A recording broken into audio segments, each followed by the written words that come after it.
Des slows, des élèves sur les ondes. Bonjour à toutes et à tous, bienvenue dans l'émission des slows des élèves sur les ondes du collège ASF Boss de Soula. Et j'accueille tout de suite TJ. Bonjour TJ. Bonjour Perle, bonjour chers auditeurs. Comment ça va Perle? Tranquille et toi? Super, je suis très heureux de rejoindre ce programme en tant qu'animateur. Oui, c'est génial. Alors, si tu es prêt, c'est parti pour le programme de cette super émission consacrée au sport et au bien-être. Oui Perle, pour commencer cette émission, Taïrik nous fera un point sur les informations et ce qui s'est passé en Guyane récemment. Puis, Kerdu nous parlera de l'athlétisme et de nos joueurs guyanais. Cette chronique sera suivie d'une interview de Taïrik qui a interviewé notre prof d'éducation physique et sportive, Monsieur Montois, pour en savoir plus sur les classes olympiques du collège ASF. La suite sera également très intéressante car Tara et Fedora nous présenteront 2 chroniques sur le basket et le foot. Et nous débattrons ensuite pour savoir lequel de ces 2 sports est le plus mad. Puis nous partirons dans le bien-être. Mickerson a interrogé les élèves du collège pour savoir comment ils aimeraient développer le bien-être au collège. Oh là là, j'ai plein d'idées pour ça moi. Oui, mais nous écouterons leurs propositions. Et ensuite, Marie nous parlera des bienfaits de la sieste. Pour finir cette émission, nous écouterons l'enquête que j'ai menée auprès de Yana Zen Spa pour savoir comment sa profession participe au bien-être de ses clients. Quel programme bien chargé! Alors commençons tout de suite avec la lecture du jour.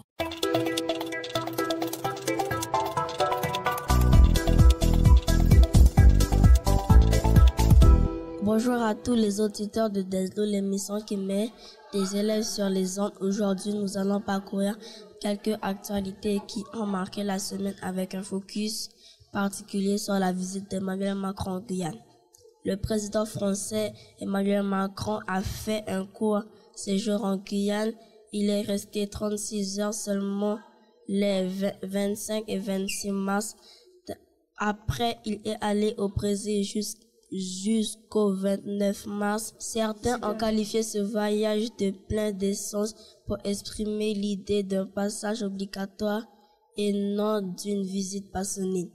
Pendant son séjour, Macron a abordé des sujets importants pour la Guyane, comme lutte contre la pêche et l'orpaillage illégal. Il a parlé des progrès réalisés grâce au dispositif 100% contrôle qui a permis de bien réduire le trafic de stupéfiants à l'aéroport. Dans un autre registre, la France a mis en place des vols pour évacuer ses ressortissants vulnérables d'Haïti vers la Martinique ou la Guadeloupe. Cette décision intervient après une période d'instabilité politique en Haïti. Passant au sport, la semaine a été marquée par des événements sportifs à la préparation de Maya Emetela, la première Guyanaise médaillée olympique de natation, qui aura l'honneur de porter la flamme olympique chez elle en Guyane. Et n'oublions pas la cagnotte en ligne lancée pour soutenir la sprinteuse guyanaise Jemina Joseph dans sa préparation pour les JO de Paris. Enfin, nous saluons la présence de Madame Edmé Doudi, journaliste et médiatrice des ressources et services pour l'éducation aux médias et à l'information en Guyane lors de la semaine de la presse au collège ASF. C'est tout pour aujourd'hui, à bientôt pour des nouvelles actualités.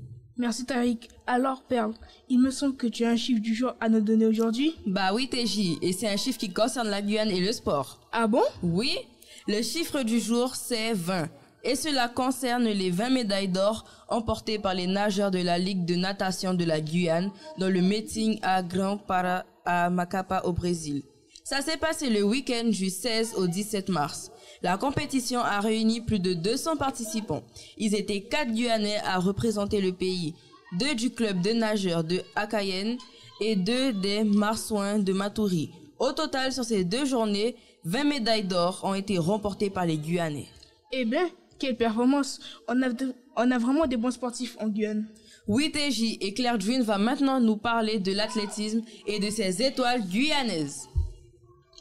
L'athlétisme est un des sports les plus vieux du monde. Il existait déjà dans l'Antiquité et il existe jusqu'à aujourd'hui. Marcher, courir, sauter et lancer sont les gestes fondamentaux de ce sport.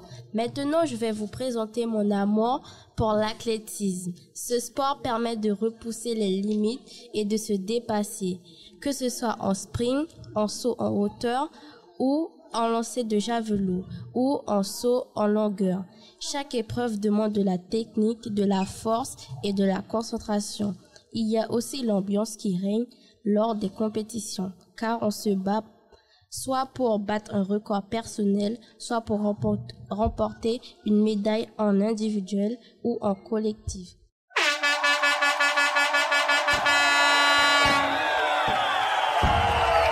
Franchement, ce qui est vraiment bien dans l'athlétisme, c'est que c'est accessible pour tout le monde. Oui, que tu sois grand ou petit, rapide ou pas, il y a toujours une discipline pour toi, comme pour nos deux grands Guyanais. Je parle de Marvin René, né le 11 avril 1995 à Cayenne, spécialiste des épreuves de sprint et de relais 4 fois 100 mètres. Après avoir exercé ses talents à l'AS Étoile Montjolienne de 2007 à 2015, il a poursuivi sa carrière au SCOS Marguerite Marseille de 2016 à 2021, où il a remporté de nombreux titres, dont celui du France-Salle en 2020 sur le 60 mètres.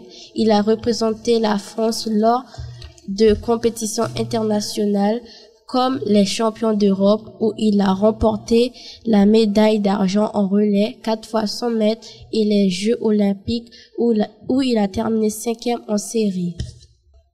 Avec des records personnels impressionnants, il est reconnu pour son talent et sa vitesse exceptionnelle. Et maintenant, son objectif unique descend sous les 10 secondes sur 100 mètres et se qualifie ainsi pour les JO de Paris 2024.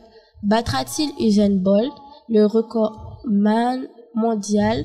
Je veux aussi vous parler de Germina Joseph, née le 17 octobre 2001 à Kourou.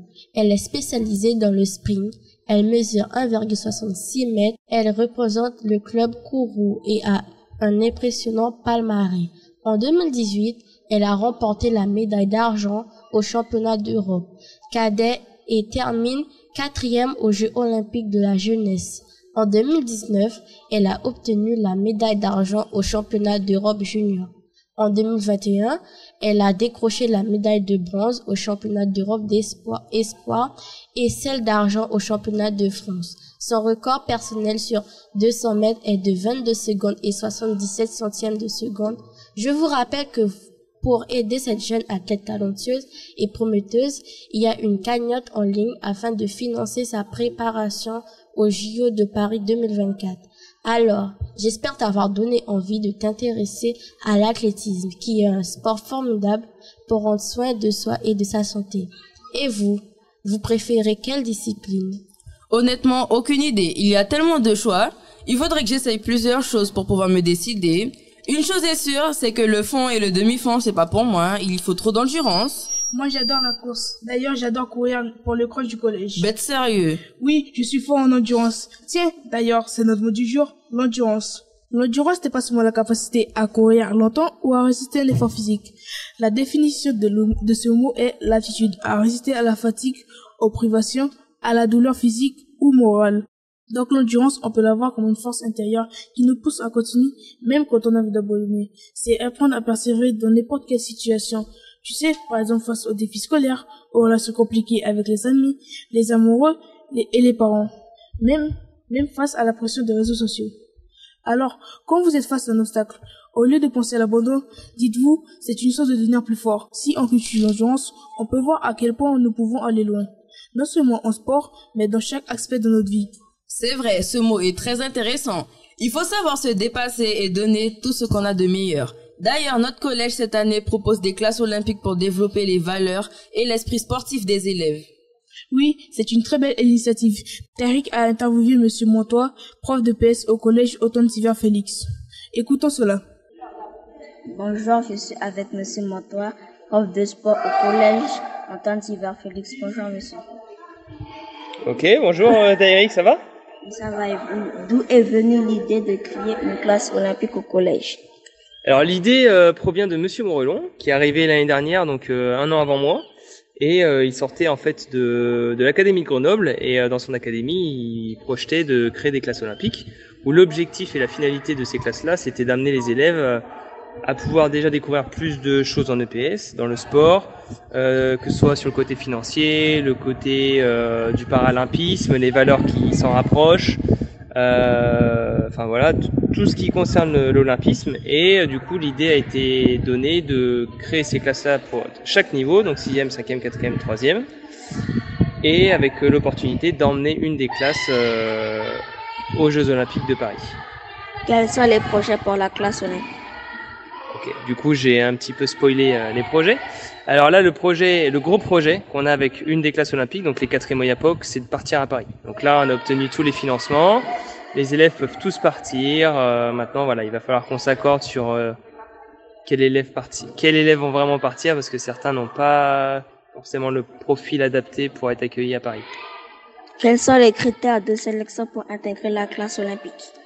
Alors les critères de sélection, déjà forcément il y a un critère plutôt sportif, mais c'est pas le seul critère, parce qu'il y a des élèves qui sont dans les classes olympiques et qui en EPS ont quand même quelques difficultés. On peut pas être bon partout forcément, mais il y a forcément le côté sportif, le côté intérêt pour le sport. Est-ce que ça m'intéresse? Même si j'ai pas forcément les ressources et les capacités d'être bon en EPS, si ça m'intéresse, forcément nous, ce profil-là, on le recherche, d'accord?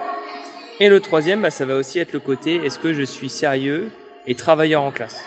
Parce que nous, ce qu'on recherche, c'est pas des élèves qui vont nous créer des problèmes. On veut les emmener à Paris, on veut les emmener à Los Angeles, on veut les emmener en Italie pour les Jeux paralympiques d'hiver aussi. Donc voilà, tout ça, ça implique que les élèves ils soient un minimum autonomes. Pas comme mes élèves qui sont en train de se chamailler sur les tapis là, tu vois. Pensez-vous, sans donner des noms, qu'il y a parmi cette classe des potentiels athlètes? Oh oui, il y en a. Il y en a, et puis alors, je l'ai pas précisé tout à l'heure, mais les classes olympiques, elles peuvent évoluer. D'accord? Ça veut dire qu'il y a des élèves qui peuvent sortir des classes olympiques et on peut en ramener d'autres.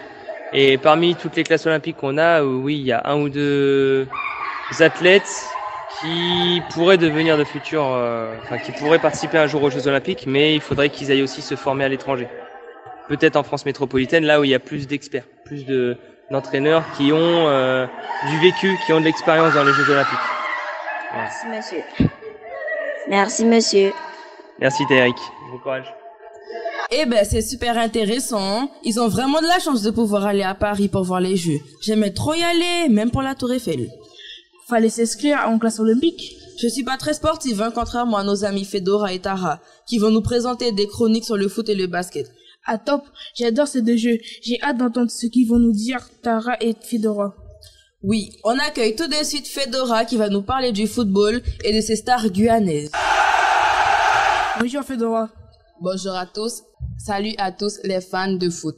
Sport collectif le plus populaire à travers le monde. Le foot passionne chaque jour des millions de personnes de tous les âges. Aussi connu sous le nom de soccer dans certains pays. Le foot a vu le jour sous sa forme actuelle en Angleterre au 19e siècle. Mais saviez-vous que sa création remonte en réalité à plus de 2000 ans? Bon, aujourd'hui, je ne vais pas vous parler de l'histoire du foot, mais de l'histoire de deux légendes de foot guyanais. Accrochez-vous, car c'est une dose d'inspiration pure que je vous livre. On fait notre premier arrêt avec Florian Malouda, né sous le soleil de Cayenne en 1980. Ce nom résonne comme une mélodie dans le cœur des supporters. Imaginez un jeune garçon qui débute sa passion pour le football à Saint-Georges, nourrissant déjà les rêves les plus fous. À seulement 15 ans, il traverse l'océan pour poursuivre son ambition en métropole. Et quelle ascension de l'Olympique lyonnais au Chelsea FC. Malouda a brillé accumulant les trophées avec une grâce et une détermination hors du commun. Mais le moment le plus beau de sa carrière est sa participation à la finale de la Coupe du Monde en 2006 avec l'équipe de France. Un parcours qui inspire, qui montre que peu importe d'où tu viens, les rêves les plus fous sont inatteignables. Puis il a le phénomène Mike Maignan, notre Magic Mike. Dès son plus jeune âge, il a su qu'il était destiné à de grandes choses. Né aussi à Cayenne en 1995, il quitte la Guyane à 8 ans et connaît un changement de vie radical pour poursuivre un seul unique but, devenir une légende du football. Et quelle trajectoire du Paris Saint-Germain au l'OSC Lille. Chaque étape de sa carrière a été marquée par des performances qui ne passent pas inaperçues. En 2021, il atteint le sommet de la Ligue 1. C'est une consécration pour ce gardien hors norme. Aujourd'hui, considéré comme le numéro 2 de l'équipe de France, on ne doute pas qu'il atteindra bientôt le sommet, devenant le gardien numéro 1 qui fera vibrer nos cœurs. Alors, chers auditeurs, que nous réserve l'avenir? C'est l'histoire de détermination, de passion et de succès nous rappelle que tout est possible. Florian Malouda et Mike Maignan ne sont pas seulement des noms dans l'histoire du football, ils sont des sources d'inspiration. Les exemples vivants que peu importe nos origines, nos rêves sont réalisables. Le football nous réserve encore bien des moments intenses et magiques. Grâce à ces icônes, le football n'est plus qu'un sport, c'est une passion qui crée du bien-être. N'est-ce pas, Perle et TJ? Mais grave, moi j'adore aller sur le terrain avec mes amis pour jouer au foot. On se sent trop bien après. Oui, je vois ce que tu veux dire, TJ. Mais ça marche aussi avec le basket, non? C'est sûr, on va écouter ce que Tara a à nous dire sur le sujet.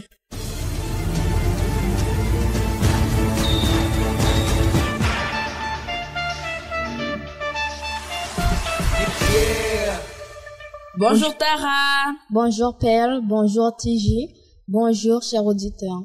Je vais vous parler de ma passion pour le basket. Pour moi, le basket, c'est bien plus qu'un simple sport, c'est une véritable source de plaisir et de motivation. Je kiffe la sensation de liberté et de légèreté que je ressens lorsque je cours sur le terrain. Franchement, c'est un mélange de sensations incroyables qui me transporte.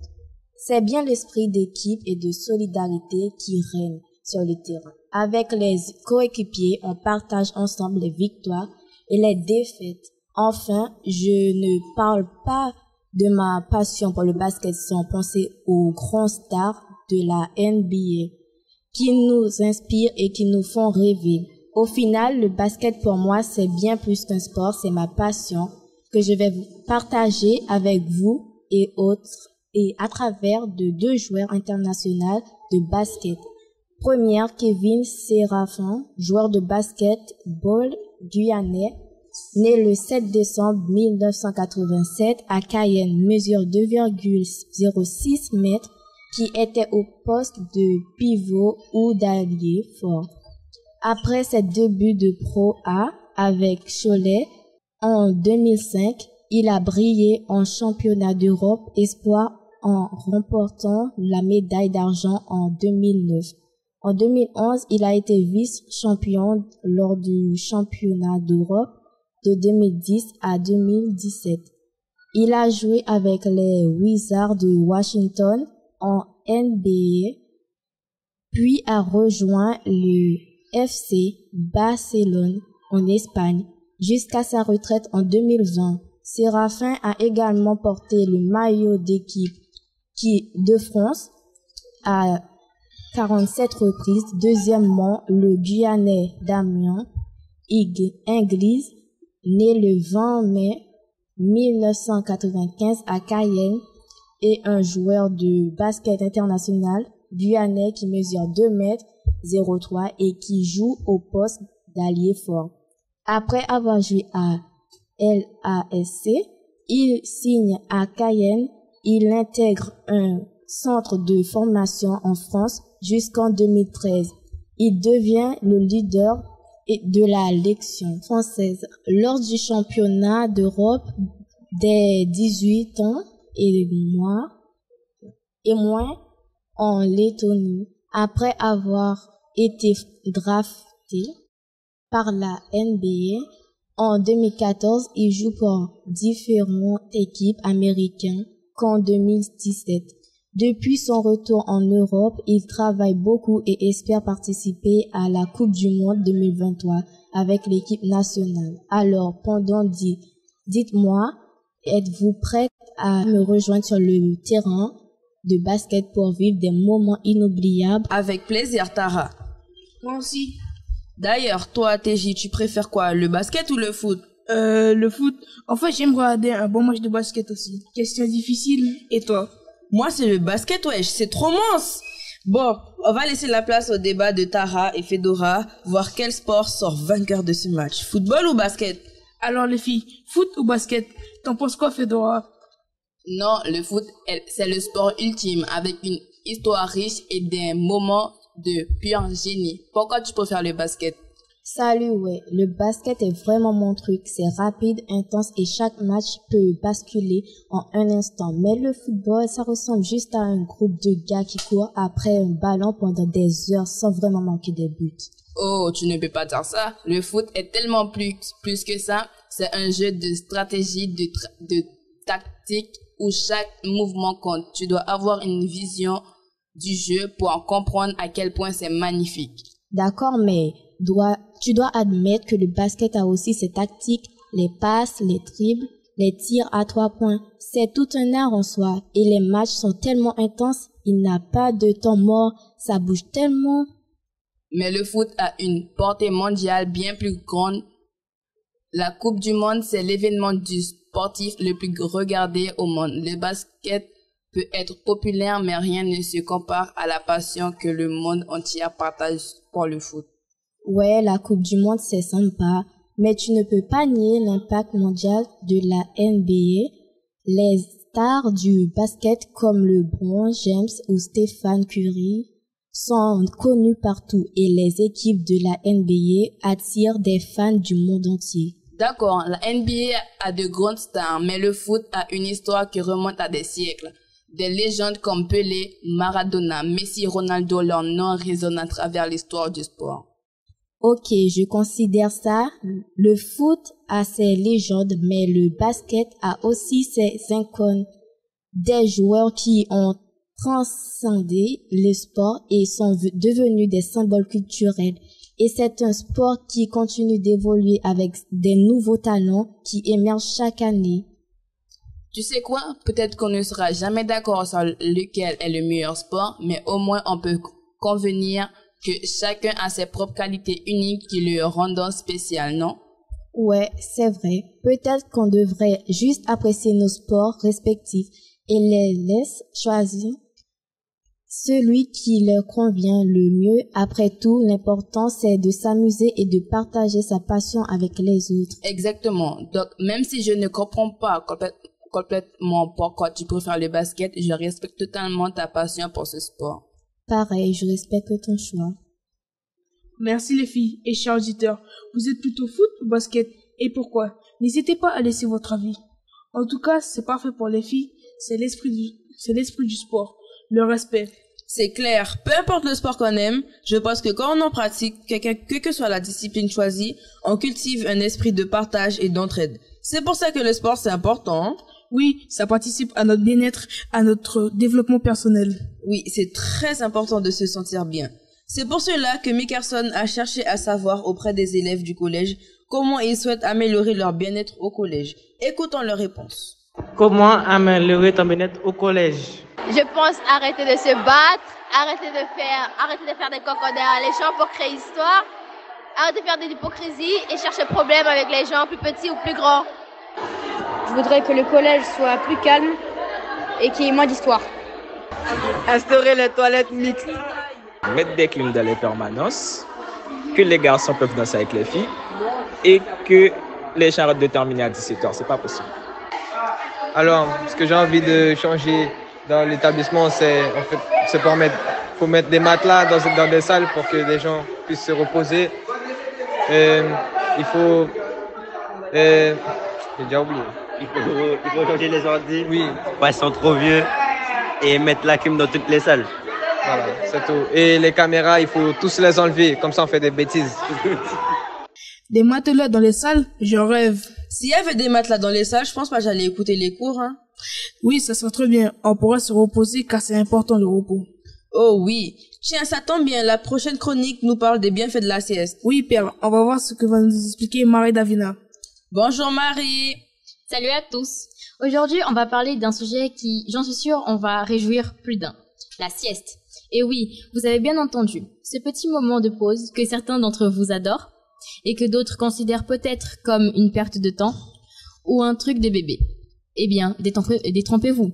La sieste est en réalité un super pouvoir caché, où le corps et l'esprit sont en constante évolution. Pourquoi la sieste est-elle cruciale à l'adolescence ? Tout d'abord, la sieste booste la mémoire et l'apprentissage. Le cerveau est comme un muscle qui travaille sans arrêt. Surtout pour les études, les activités, les réseaux sociaux. Une courte sieste peut aider à consolider la mémoire et améliorer la capacité d'apprentissage.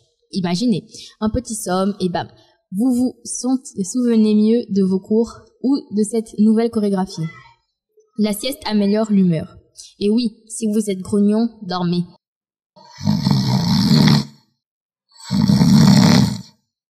La sieste est comme un bouton de réinitialisation pour votre humeur. Elle peut réduire le stress, l'irritabilité, tout en augmentant la patience et la tolérance. En clair, moins de chances de se prendre la tête pour des broutilles après une bonne sieste. Vous voulez devenir un futur Picasso ?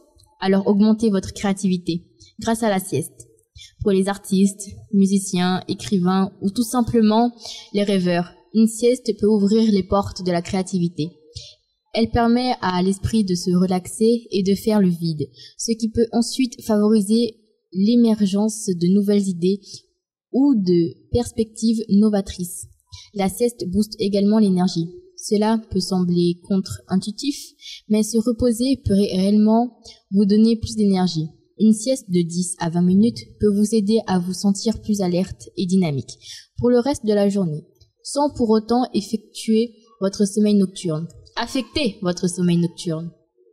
Pour cela, il faut savoir bien faire la sieste. Et oui, trouver le timing est important pour profiter de ses bienfaits. Le meilleur moment pour une sieste est entre 13h et 15h. Quand votre corps connaît naturellement une baisse d'énergie, évitez de faire la sieste trop tard dans la journée pour ne pas perturber votre sommeil nocturne. Une sieste est de préférence courte. Elle doit durer de 10 à 20 minutes. Si vous désirez un coup de boost rapide ou d'une heure à 90 minutes si vous avez besoin d'un cycle de sommeil complet.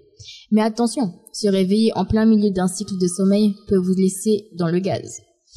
Pour une bonne sieste réparatrice, il faut trouver un endroit calme et confortable, réduire la lumière, le bruit et assurez-vous de ne pas être dérangé. La sieste n'est pas un luxe ni une perte de temps, c'est une nécessité. Si vous en ressentez le besoin, elle peut vraiment faire des merveilles pour votre bien-être physique, émotionnel et mental. Alors la prochaine fois que vous sentez votre énergie baisser ou votre concentration vous lâcher, n'ayez pas peur de vous accorder ce petit moment de pause. Votre corps et votre esprit vous remercieront. Alors, prêt à intégrer la sieste dans votre routine? Partagez vos expériences ou vos conseils sur la sieste avec nous. Restez branchés et surtout, prenez soin de vous. Moi qui adore la sieste, je sais comment bien la faire maintenant. Merci Marie-Davina. Oui, je pense qu'au collège, faire une sieste, ce serait le top. On serait plus calme et concentré pour le travail. Oui, le bien-être, c'est primordial pour tout le monde. D'ailleurs, certains en font leur métier. Je suis allée rencontrer Madame Massé Marie, la propriétaire de Yana Zen Spa. Écoutons son expérience. Bonjour Madame Massé, contente de vous recevoir sur les ondes. Bonjour Perle, bonjour à tous les auditeurs et auditrices de Radio Pays. Nous allons commencer ce reportage avec quelques questions. Qu'est-ce qui vous a motivé à ouvrir votre propre entreprise? Ma réponse à cette question sera l'indépendance et la quête de l'excellence. Comment considérez-vous que votre activité contribue au bien-être de vos clients? Leur satisfaction dans leurs propos à l'issue de mes prestations suffit amplement à me donner confiance sur leur bien-être. Super! Quel type de service recommandez-vous le plus souvent à vos clients dans le cadre du bien-être? Alors, cela dépend vraiment de qui j'ai en face. Tout le monde n'a pas la même pathologie et les mêmes attentes. Donc, par exemple, chez moi, c'est très demandé le massage profond, la réflexologie plantaire et également le drainage lymphatique. Quels sont les bienfaits du bien-être que vos clients ont constatés après avoir reçu vos soins? C'est une excellente question que je vous invite à poser à un ou à une de mes clientes en toute impartialité. Quels conseils donneriez-vous à ceux qui souhaitent améliorer leur bien-être au quotidien? Prenez du temps pour vous, prenez soin de vous et surtout écoutez-vous.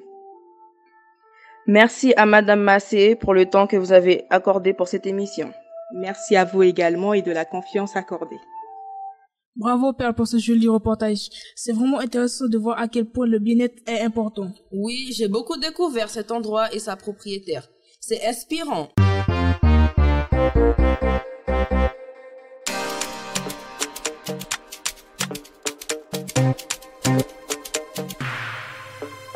On a appris beaucoup de choses aujourd'hui sur le sport et le bien-être. Oui, j'ai beaucoup aimé cette émission et je remercie toutes les personnes qui ont participé. Oui, et merci à Radio Pays de nous avoir exploré sur ce sujet sur Deslo des élèves sur les zones. Il est temps de vous laisser, chers auditeurs.